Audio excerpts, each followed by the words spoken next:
welcome to That's a Thing. We're coming to you live tonight. Taking in callers. Let's go. I'm Drew or False, and here's caller 1. You are live. Yo, caller 1, this is P Nasty. I want to say, what the fuck is up with this fucking bullshit? I don't like it. What the fuck? I don't get it. It's some cunty man named Raylith. I hate him.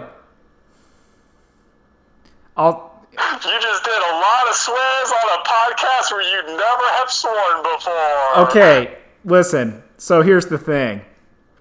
There's that COPPA, you know, the COPPA internet stuff about how your YouTube. No. Okay, so YouTube. Well, I'll let you know. YouTube there's a thing called like the Child Online Protection Act or whatever. It's COPPA. What it means is that internet companies should not. Is this the thing where, like, I saw Ultra David tweet about it, where, like, Third Strike videos and some other stuff might get, like, have strikes against them? Yes. So the thing is like YouTube sent out a thing saying, hey gang, if your stuff is for kids, you need to mark it as for kids. Otherwise, mark it as not for kids. But you need to be careful, because if you make content that isn't for kids, but kids may still like or whatever, then it could get like flagged and you could get fined up to $42,000 per video if the Google algorithm or whatever and the government looks at your video and goes, yeah, that's for kids. So what I'm doing now is the limiters are off, swearing is allowed, because I want to be, I'm also changing the title page of the podcast on the YouTube channel. You will have seen it. It's just a dumpster. Because I want to be sure that the algorithm does not see my cartoony, cute things and goes, yeah, that's for kids. And then they listen to us talk and there's no swearing. And we're talking about Pokemon and video games. So that they can go, uh-oh, is this for kids? Because I don't want to be that one guy who's in court. It's like 43 episodes, now owes the federal government $2 million. Like, I don't want to be that guy. Yeah, I don't blame you. And I might be the host of this, but I am not taking that bullet. No, so the changes to the podcast are quite simply, I'm changing the title card to be just a picture of a dumpster so that they don't see cartoon, and hopefully at the beginning of every podcast I want several swears, at least 5 per person. So and you don't have to does deadly premonition count? Yes. Well, it just... What about D4? Yeah. Does D4 count? As long as you're sweary, yes. But just enough so that, like, if a government employee clicks on it and then hears us, like, swearing profusely for, like, the first minute or two of the podcast, then it doesn't matter anymore. Then it's like that human can go, yeah, this isn't for kids, and move along. Because all of our videos are set for not for kids. Because originally I wanted to make it to be like, yeah, it's kind of like all ages. It's not for kids, but if a kid listens to it, it's fine. Now, no, kids are not allowed. And I need to make sure kids are not allowed. Well, the only thing, though, is like, okay, granted, we only have, our 7 samurai who listen to this. But if that's how we start every podcast, there is no way you're growing a user base for this podcast. Okay, so maybe not swearing at the beginning, but I'm taking the limiter off of swearing. So, like, instead of where there's no swearing, now swearing is allowed. If you want to say fuck, go ahead. Just say it. You don't have to. Things we can do that are, like, clearly indicating it's for adults. I think we could spend, like, the first 5 minutes talking about relationship problems and taxes. Yeah, no, that's fine, too. Basically, like, I want the first basically 1 to 5 minutes to be about something blatantly adult before we get into the man-children talk about, like, Street Fighter V and Guilty Gear. Like, I want the beginning to be just, because so whoever's on the moderator staff, if they click on the video to say, what is this about? And they click on it and they hear us going like, man, I don't get what's going up with, like, my heating bill in, like, the winter. I hate that, like, it's always up so they can... People think that is for children. Yeah, so they can move along. Granted, the policy may change in the depending on who... Because this goes into effect on January, basically next year. I always want to be safe. Yeah. And it's also going to depend on who's the first one that gets destroyed. Because someone's going to get destroyed by this. And we need to see, like, what that channel... It's PewDiePie. People... So, like, I was listening to, like, Pat and Wooly talk about it. Their fears are basically, it's PewDiePie. It may be even, like, the Game Grumps might be real bad. Because they're not... You know what I'm saying? It might be, like... Happy Tree Friends are like, don't hug me, I'm scared. Because... Oh, does this mean, like, all that, like, all those weird cartoons with, like, Spider-Man and Elsa doing, like, weird stuff? See, hopefully yes, but probably not. Like, because those are, like, in China made by whoever. Like, that's not targetable. Like, the theory is, whenever the government does something like this, they want to hit someone hard and make an example. And it's in the fear. I mean, because we don't know yet. This is all speculative. It could be nothing. It could be literally nothing. But it's like the same thing when they, like, started hitting torrents. They just hit, like, some college students for, like, $350K just so people would know, maybe I don't mess around with this torrenting stuff anymore. Like, I just really don't want to wake up one morning and then have an email from YouTube that says your 40 videos are now for kids. Out of your 7 samurai, 2 were 1 was a child. Therefore, you have the highest child audience, like percentage-wise. Oh no! I'm like, oh, how much do I owe you, YouTube? Because, like, if it was just like YouTube would just delete the video, then nothing would. I wouldn't care, you know. Like they just you violation. Then you get some good like. Then you get some lost episodes nonsense. Yeah, and that's fine. I wouldn't change. But the idea that there's a fine behind this, that's scary. It's also scary because when I was reading like the stuff, one of the clauses is if you make content for teens and adults, but the audience is still mostly children, it counts. So like if I'm making something about, like, Fast and the Furious, right? Like, if I made that Fast and the Furious cartoon, which is about a PG-13 movie, but if it's still got, like, 50% 12-year-olds, then, yeah, I would be technically breaking that agreement and subject to fine. Yeah. So a lot of animators are scared. It's not because of, like, the things, but it's the enforcement of it.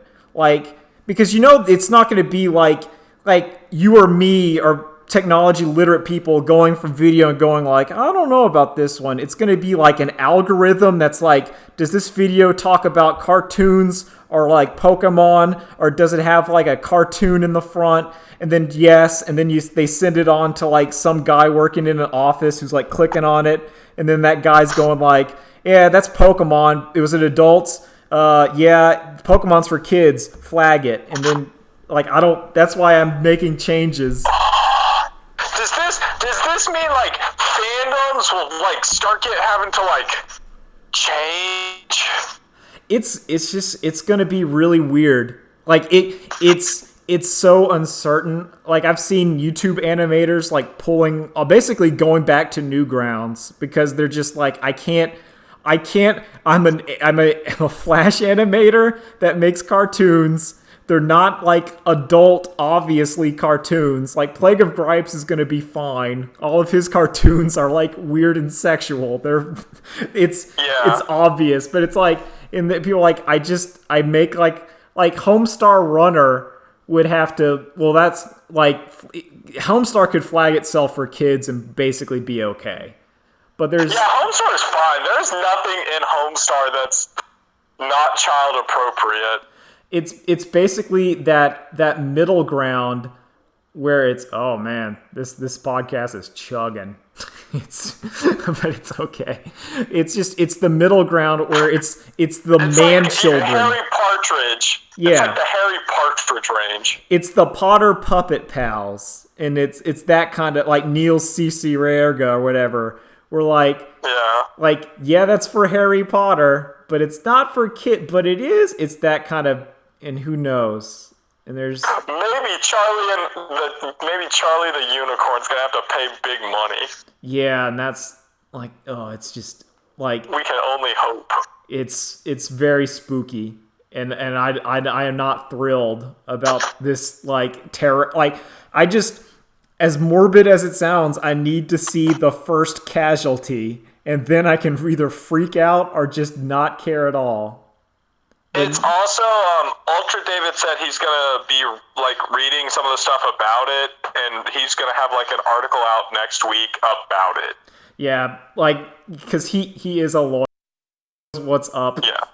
So, like, a lot of the results and stuff have been like, nah, you need to talk to a lawyer. You need to, like, because it's just fear. So that's why. Yeah. So, more importantly, I want to like say like the next era of the podcast. Like we're not quite on episode 1 yet, but I wanted to add like a subtitle to designate when swearing in adult content is now allowed. So like my first thought is all growed up.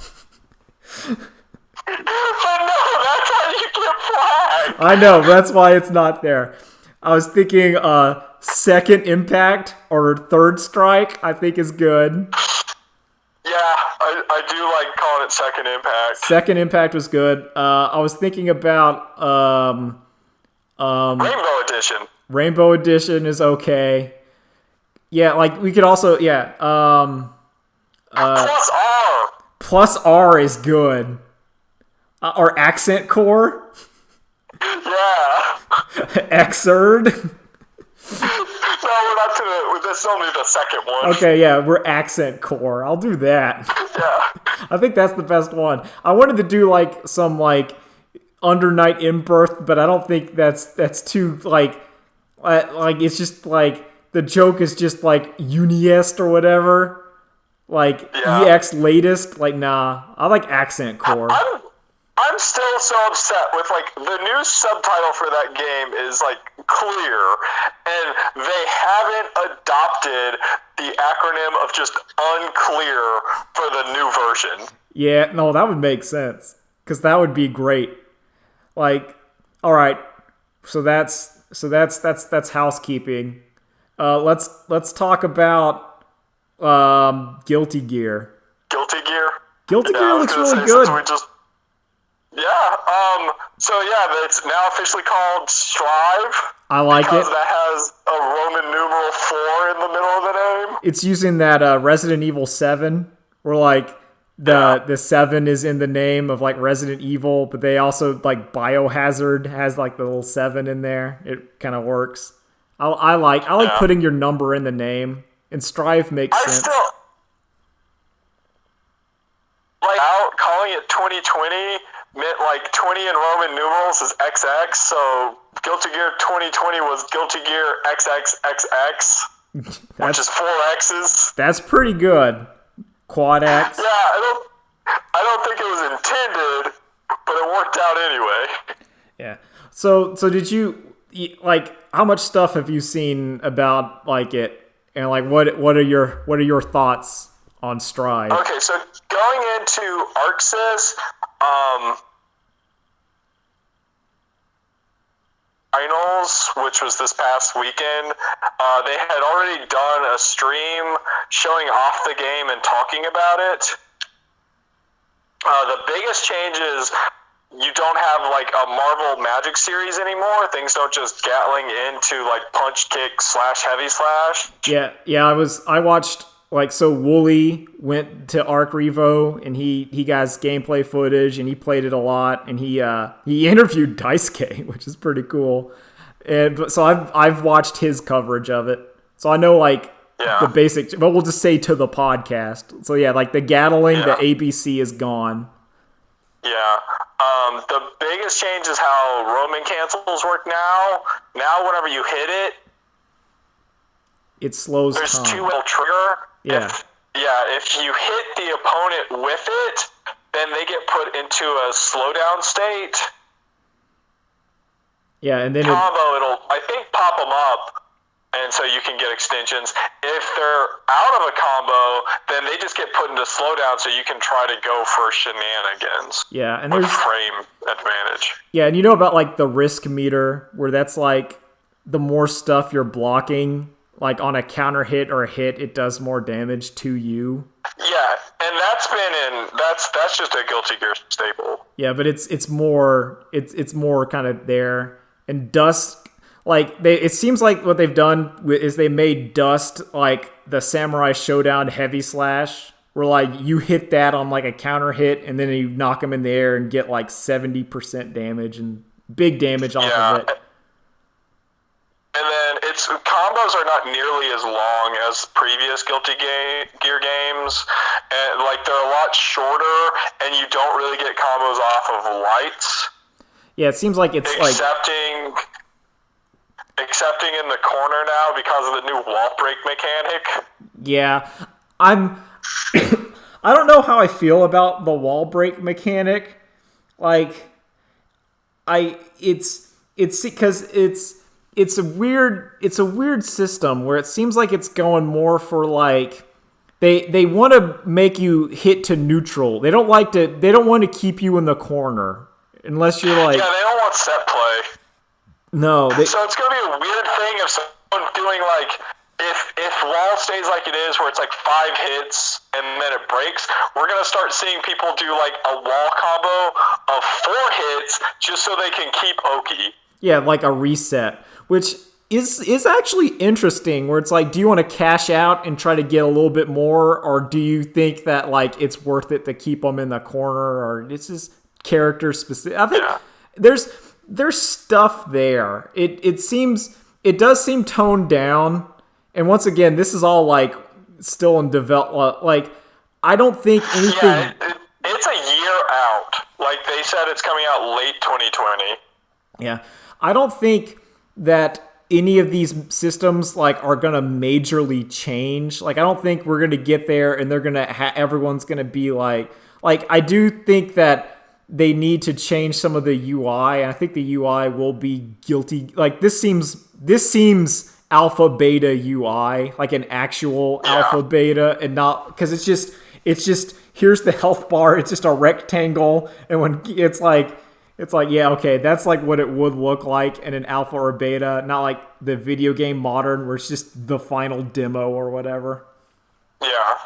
And it's also, there's going to be another playable build of it at Frosty Faustings in January. I think that's when it is. Yeah. But it's, the thing too is the damage in that game is just cranked up. Did you see Saul's command throw? Yeah, how it does just like, it's like 40%.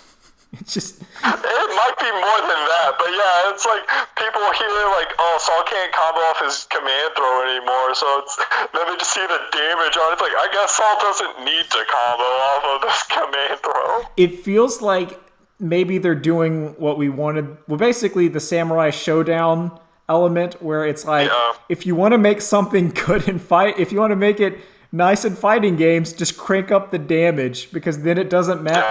Because then it's like, oh, if you get your, if like, basically, if you're before it was like you needed 3 exchanges to win, but each exchange was like a 7-button combo. Now it's like, all right, here's your exchange. It's 4 buttons, and that's or even like 1 to 2. It's like that's actually more, in my opinion, accessible than like, because it makes you feel like you're actually playing the game, other than like like Dragon Ball auto combos where it kind of felt like you're just like you're pressing a button. It just feels so bad. It doesn't feel like you're doing anything. And while initially to me that felt great because it made me feel like I was a big smart man, eventually after a couple like 10 hours playing it, I didn't feel like I was like. There's a difference between when you're in super baby mode at the beginning and you feel like, yay, and at the end,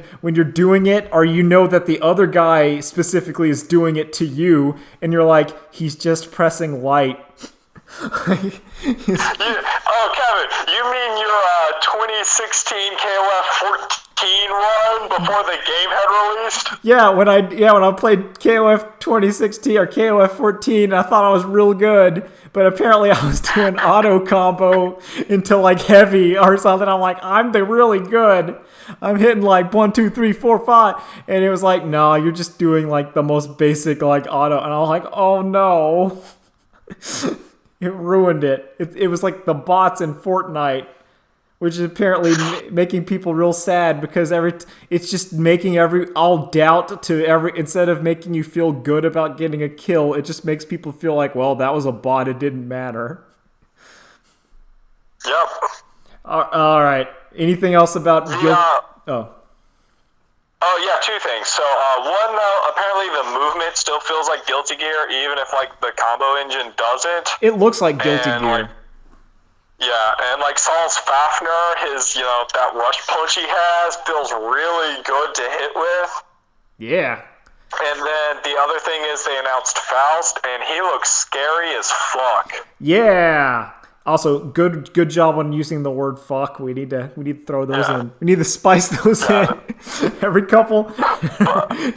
We need to, like at the beginning it was a little too intense, but I need to be like Cajun spice. I need to sprinkle those throughout. Sprinkle in there. Okay. Yeah. I can't remember, like, he's got, like, I think a cross on his scrubs that says good or something. But that's the other thing, he's not in a suit, he's in scrubs now. He's like a real doctor. I like it. A real surgeon. I like that. I like what they're going with it. He's like that one guy in Yu Yu Hakusho that Yusuke fought in the hospital. Like, you got that going on. All right. Anything else about Guilty Gear? I think that's all the Guilty Gear news I have. All right. What about, we got to talk about Gil. Yeah. So, Street Fighter V is getting a Championship Edition, which fully launches in... It's like February? Yeah, I think it's February. It's next... somewhere. It's quarter 1. Early next year. Yeah. And it's going to be $30, I think, for like the whole package. If you already own Street Fighter V, then it's a $25 upgrade, and that gets you all of the DLC for that game. All the stages, all the costumes with an asterisk. It's not all the costumes, like the random lottery costumes aren't included, but like the extra battle costumes, like all the paid Airman costumes for Rashid, are included. It seems like it's good enough deal that I would probably get the upgrade because I could see myself streaming it for like a week or two. Like, and the other thing is, you can go ahead and pre-order the upgrade, and you'll go ahead and get all the DLC content. Oh, so you can like preload it. That actually might be that actually would probably be good in December when I start running out of things to play. Because sometimes it's just like, nah, just do it. I need to find my copy of Street Fighter V though. I don't know where it is. I'll have to look. So there's also of course going to be a balance patch that comes with it. Everyone gets Akuma to still be top tier. They're getting a new V skill. Everyone gets a new V skill. Yeah. Everyone gets a new V skill. So far, we know 3 of the new V skills. Ryu gets another parry. Yeah. Ken gets his old man kick, like the big overheady wheel kick thing. Oh, I love that stupid thing. And then we found out Gil's V-Trigger 2. Actually, we know a few more than that. We also know, but yeah, we know Gil's V-Trigger, V-Skill 1 is a Divine Meteor. Yeah. Which I think will either be fire or ice, depending on which V-Trigger you pick. Yeah. And then his V-Skill 2 is blocking, because when you're a god, blocking means parrying. Yeah. It's yeah. Gil looks cool. Like he looks like Gil. I'm glad they kept him as an almost naked man. That's very important. Yeah.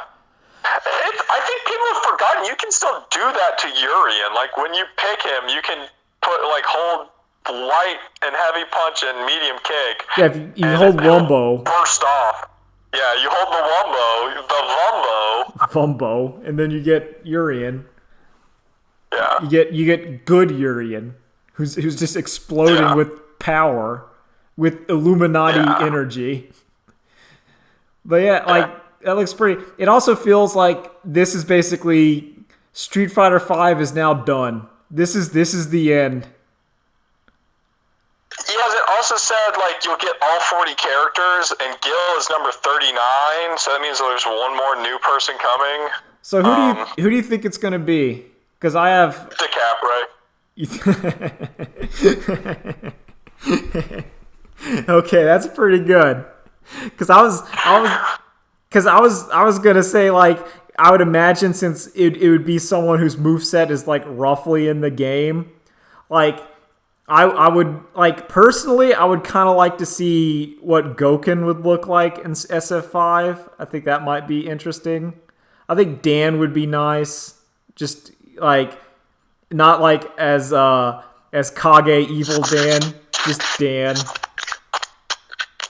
I don't think so, because no one would actually play him.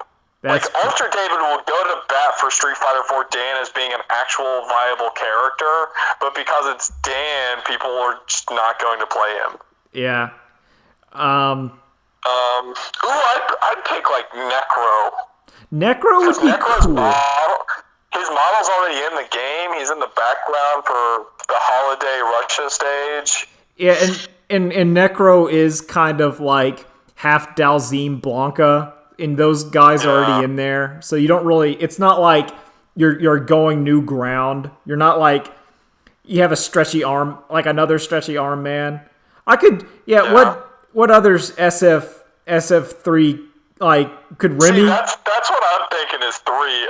Remy would be cool. I think have all 3 Sonic Boomers. Boomer fighter.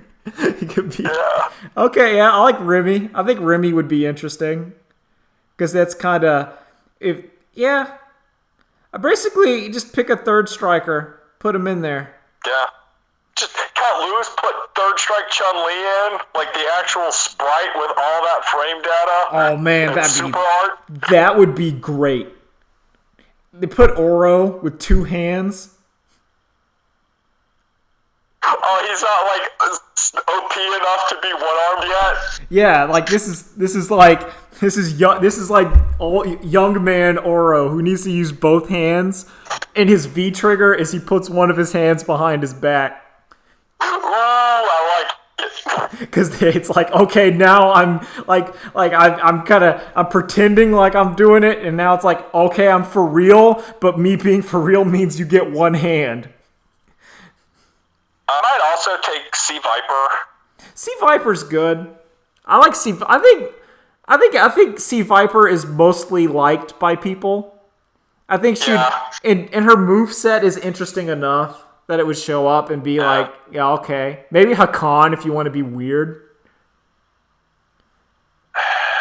Maybe. I don't really like Hakan that much though. I don't either. I'm just saying if you want to be weird. I mean, I'd take him over El Fuerte for sure. I'd agree. God.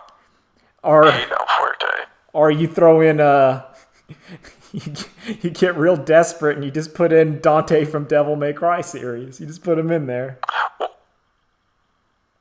Ken has that DLC costume already. Oh yeah, the costumes probably aren't going to work. But yeah, there's still good choices. I think there's still some good. Yeah. There's still some good ones. Also, they could just make a new character. Yeah, ideally the new character should tease Street Fighter 6. This should be like your taste, you know? Like you're like, who is this person? Like there's no real explanation or whatever, and their story mode could tease like what Street Fighter 6 might be. So you see, that's just making me think of how Alex was supposed to be the new main character. Alex was that was so cool though. Like could you what if Street Fighter 6 like they took people's advice where people like old man beard Ryu, and that's like we get a world where like the world warriors are old and just not there except Ryu. He's just kind of like on a mountain somewhere. Ken's retired. Yeah. Chun-Li's not there. Okay. Even though like Okay. What do you think about this for the last character? All right. Geese is in Tekken. Yes. Terry is in Smash. Okay, I like where you're going. Iori or Kyo, one of the two. I think, like, ideally, I would want Iori. But I think Kyo would fit better with Street Fighter because he hasn't had any love. Like, Kyo has not had the love. Like, Iori's in some other game. Like, Iori's in, like... Sorry, I forgot about the other protagonist of King of Fighters. Ash Crimson. Ash Crimson. Is this where Ash Crimson ended up at the end of KOF 13? Ash Crimson went to the void and then entered the new world of Street Fighter 3? It's like, what? Yeah. And Ash Crimson had to enter in under the alias of Remy? Yeah. Oh, that would... Actually, I'm okay. I'm okay if somehow we find out that Remy was Ash Crimson all along. Because they kind of have similar moves. They have like that kind of Guile Sonic Boom flash kick kind of thing. They're both charge characters. Yeah, and like they both like to me their flash kick looked very similar. Like Ash and their design somewhat similar. That would be nuts. They're both effeminate. Yeah, like I think no, that's it. That's what it has to be. That's a deep cut. That is such a deep cut. Like the ending of King of Fighters. The King of Fighters 13 ending is directly into Street Fighter 5, which means that in some universe, because of CVS, like the Mishimas, it's just stupid. No, I want that. I want that. Like it just ties everything together stupidly. Yeah. All right. So yeah, that's some of the others. There had also just been rumors circulating around Street Fighter V that in addition to new V skills, there were supposedly also supposed to be a second critical art and second V reversal.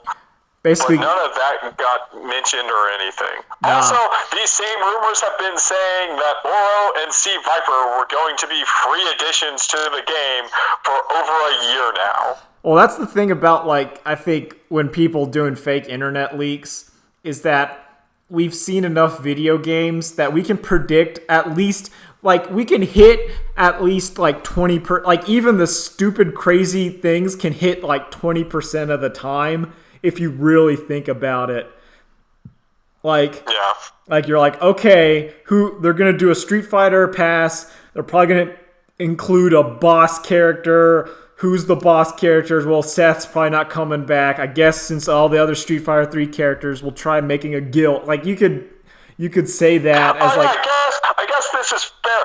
Part of the Marvel Infinite rumors where they were adding guild to that, so I guess they just got their information wrong, and really it was about Street Fighter 5. Yeah, they saw guild in fighting game, and they're like, oh, okay. But they were wrong. It's the wrong fighting game. Or maybe the right fighting game. Who knows? Who knows? I just think, like, I would not want to be in charge of trying to figure out Street Fighter 6. I don't know what that game would be. Like, I hope Street Fighter Cross Tekken 2. Maybe like do you? So here's a discussion that Wooly was saying, kind of of going back to fighting game like Guilty Gear. Do you think they would put a guest character in Guilty Gear?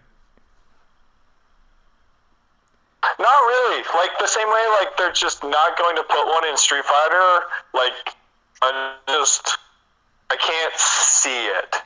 My only thing, and I don't know, like, the marketing spiel or whatever, but how much has, like, guest characters done for, like, Tekken and Soul Calibur? Like, I don't have that data. Yeah. Like also, like, looking at it from, like, a company thing, like, they already have BB Tag.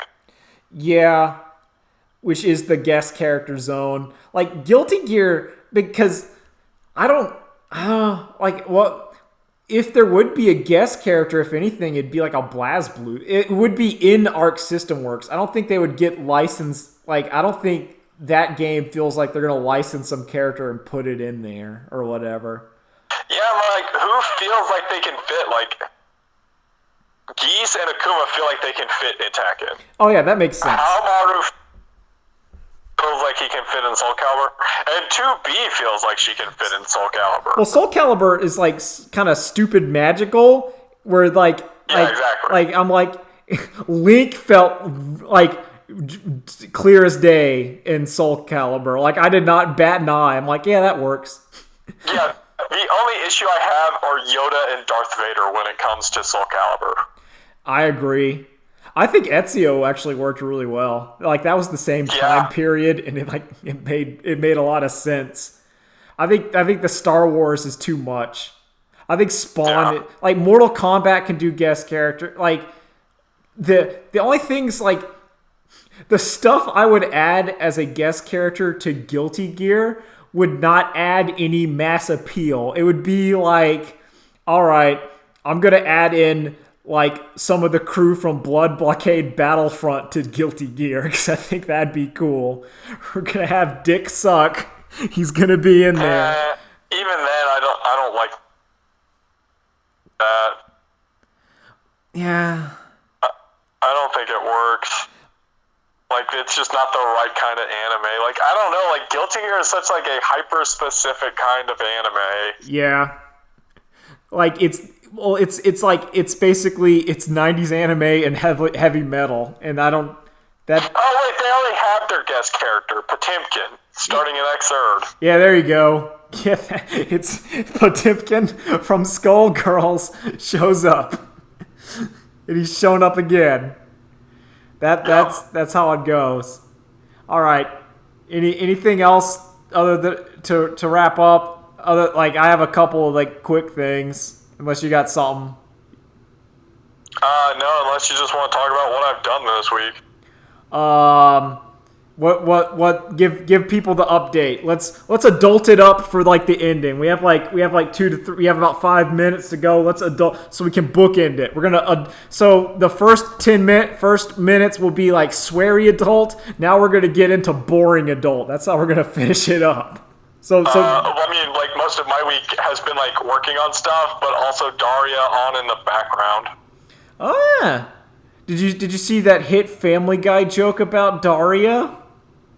No.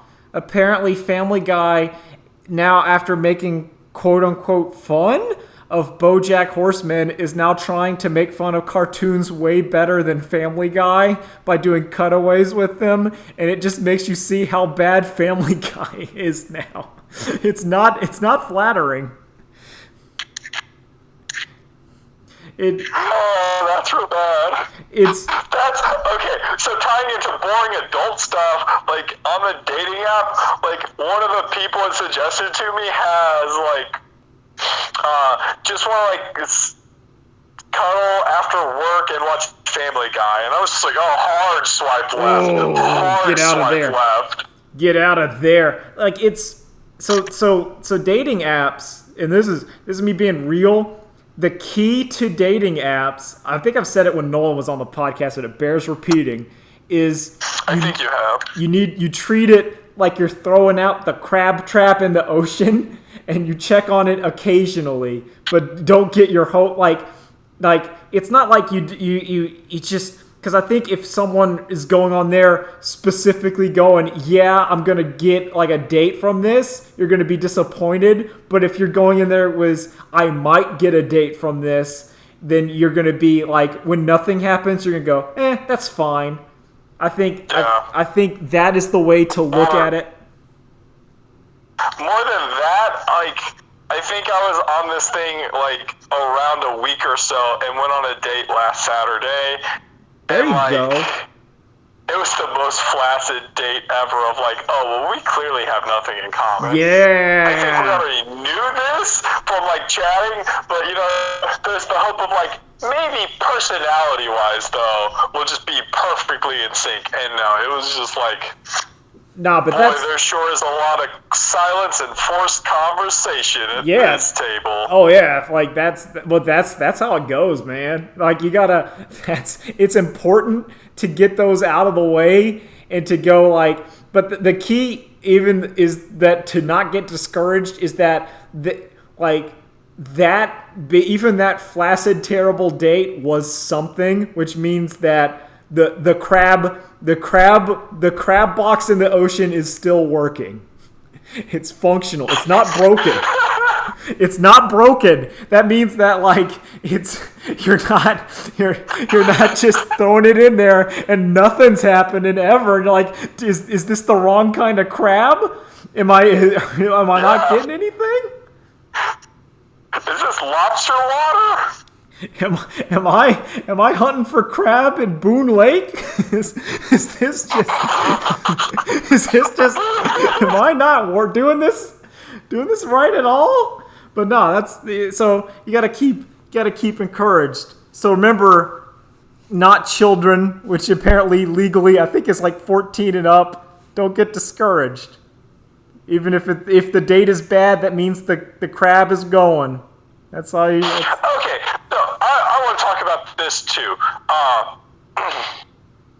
In a discussion, like on a news story or something, I think it was a story like off of a social media, like something where a person brought up of like high schoolers using. I responded incredulously. Mm-hmm. Because in my brain, like, why would a high schooler need to use Tinder? Yeah, right? Like they're surrounded by the very people who would be on Tinder. It's not like when you're an adult. Hold on. Okay, I think we're crashing. We're crashing. But keep on triangling. We'll get to caller 2 next week. We'll get to caller 2. All right, but what I will say is, yeah, like college, it makes sense for Tinder because you're going to a bunch of people you haven't existed with for up to 4 years. A minimum of 1 to 4 years with these people, sometimes way more. Like you're not gonna be like, wow, girl I knew since 2nd grade likes Pokemon. You're like, no, you're gonna figure that one out like quickly. Yeah. Anyway, yeah, I think you're gonna figure it out in 3rd grade, and then she's gonna move on past Pokemon, but you won't. Yeah, you won't. And you'll end up drawing a comic about it, and you're saying, what? Which is still my favorite comic, which is saying, what video games do you like? And she just says, drugs. It's like, well, this isn't going to work at all. That happened. I was like, well, I thought this was going to be very different. Anyway. So, question, did you know her before dating app, or did you just meet her through a dating app? Oh, no, that was through dating app when I was in my, like, mid to late 20s. Okay. So, no, this was a stranger previous. This is not, like, someone who, like, I knew in, like, the high school anime club and then had a life took a very different turn. Which, I don't know. See, like, I often wonder which would be more off-putting would be for me to meet someone in the high school anime club and they became a normal or even, like, suboptimal human being, and then they see me where I'm like, yeah, like, Revolutionary Girl Utena is the best anime, and they're like, uh-oh, you haven't changed. Like, who who's the monster in that situation? Yeah, like who is really Frankenstein's monster? Who is the real Yo Frankenstein? Is it the person who is left, or the person who has stayed behind and been like, yeah, I mean, like Fire Force is good, and I still watch it, but not a lot. I'm just kind of when I get to it. It's like, oh, I mean, if you really do think Utena's the greatest anime, what does Utena say about growing up? Utena says you should leave it. Utena says you should walk out of that school. Because that's not a good place. But then I'm like, but then I could do the foot thing. Drew, did you do the foot thing? What? The chairman's foot massage. Oh, yeah. Damn it, I totally forgot. It's the most powerful move that's ever been. It tamed Utena Tenjo. It's like your foot seems a little sore. That's it. Later days.